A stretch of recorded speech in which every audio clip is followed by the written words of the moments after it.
Hi, everyone. Welcome to a new episode. So right off the bat, I want to address this natural urge to want to know who is behind the code of Bitcoin.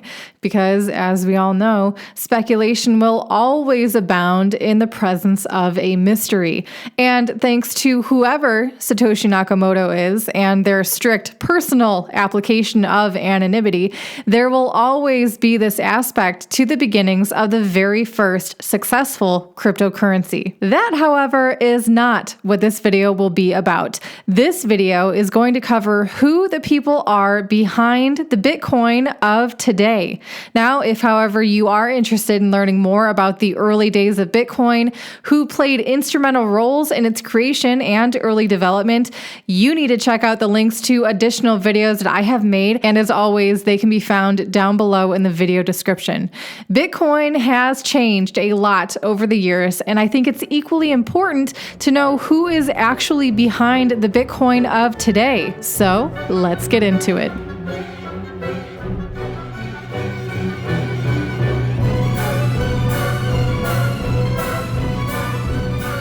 Every so often, I receive a great comment or question within the comment section that I know will be a great topic for a video. Several weeks back, a Charles Ayers wrote this.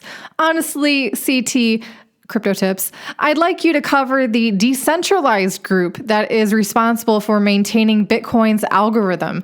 I've searched a little and have asked other crypto content creators, but either no one seems to have an answer or is avoiding the subject altogether. It feels like the Wizard of Oz in a sense. I'd like a peek at those who are behind the curtain. So in light of the common assertions that Bitcoin was created by the CIA or some other secret government organization. And as we progress through this video today, I want to encourage you all to remember this very fine and crucial point, that Bitcoin is an open source software, one in which anyone, anywhere, at any time can view it, analyze it, and download it if they so choose.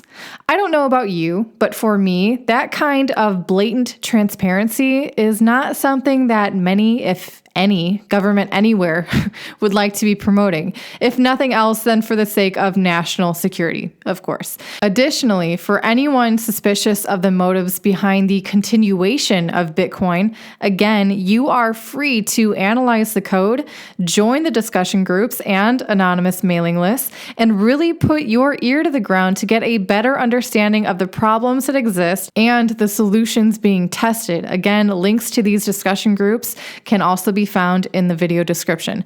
Now, if, however, you want to understand the motives behind these proposed solutions, whatever they may be, it's always wise to first look at who is funding them, if anyone at all, and as they say, follow the money. A new report has come out from the research team behind the centralized exchange BitMEX and their findings regarding who exactly is funding the development of Bitcoin. Now, for those who seem to be hyper concerned with the centralization of Bitcoin mining and their ability to take over Bitcoin, I'd say the source of funding for development is a much more relevant and pressing issue. By the way, if you want to know my thoughts on the likelihood of a hostile takeover of Bitcoin, check out the link to that video again in the video description. Now, Satoshi Nakamoto intuitively designed the Bitcoin miners to be incentivized to play by the rules rather than to try to take it over. But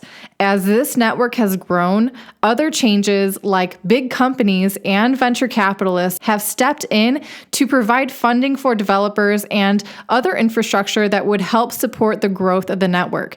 Now, this is an entirely different kind of centralization and no doubt is a great place to dig in if you are at all suspicious of the motives behind certain developments of the Bitcoin network, like, for example, the implementation of SegWit, which is short for segregated witness, one scaling solution added to Bitcoin in 2017. But let's take a look at this report and see what they have found that is publicly available available information. So there are well over 50 Bitcoin developers who are being funded one way or another. Among the list of entities funding developers for Bitcoin are, of course, Blockstream, Lightning Labs, Square Crypto, MIT, Chaincode, and others. Blockstream and Lightning Labs fund 8 developers each, so totaling 16. And you can see by this research how many other developers are being paid by other companies and where that funding is specifically coming from, be it venture capitalists,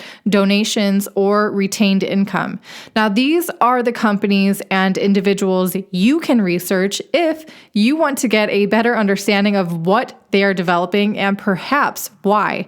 Now, during this time of quarantine, whether it's self-imposed or otherwise, consider this an interesting rabbit hole to venture down.